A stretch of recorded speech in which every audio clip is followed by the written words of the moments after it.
திரையுலகில் இயக்குநர்களின் சிகரமாக, இயக்குநர்களின் இமயமாக விளங்கிய பாரதி ராஜா அவர்கள் தனது 84 வயதில் இன்றைக்கு இறைவனடி சேர்ந்திருக்கிறார்கள். அவருடைய ஆன்மா சாந்தியடைய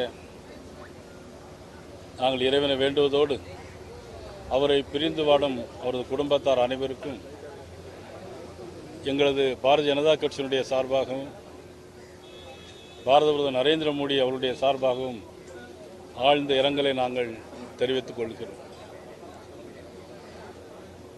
16 வயதினிலே படத்தில் தொடங்கி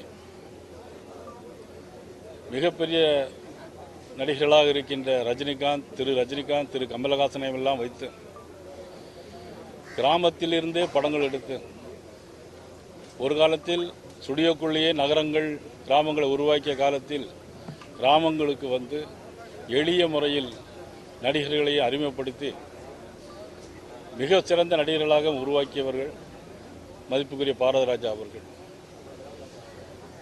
அவரும் இளையராஜாவும் சேர்ந்தால் அந்த படம் நிச்சயமாக ஹிட் ஆகும், 100 நாட்கள் ஓடும்.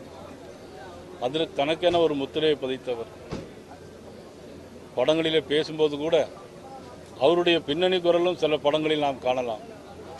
என் இனிய கிராமத்து மக்களே, என் தமிழ் சொந்தங்களே அப்படின்னு சொல்லும்போது உண்மையிலே அந்த தமிழ் உணர்வும் தமிழ் பற்றும் மண் வாசனையும் அவர் சார்ந்த ஊர் மட்டுமல்ல, தமிழ்நாட்டில் ஒவ்வொரு பகுதிகளிலும் என்னென்ன கலாச்சாரம் எப்படியெல்லாம் பேசுகிறார்கள், என்னென்ன மொழி, என்ன ஸ்லாங் இருப்பதையெல்லாம் காட்டி நடைமுறை வாழ்க்கையை படம் பிடித்து காட்டியவர் இன்று இயற்கை மரணம் எய்திருக்கிறார். அவருக்கு எங்களது ஆழ்ந்த இரங்கலை தெரிவித்துக் கொள்கிறோம். நன்றி.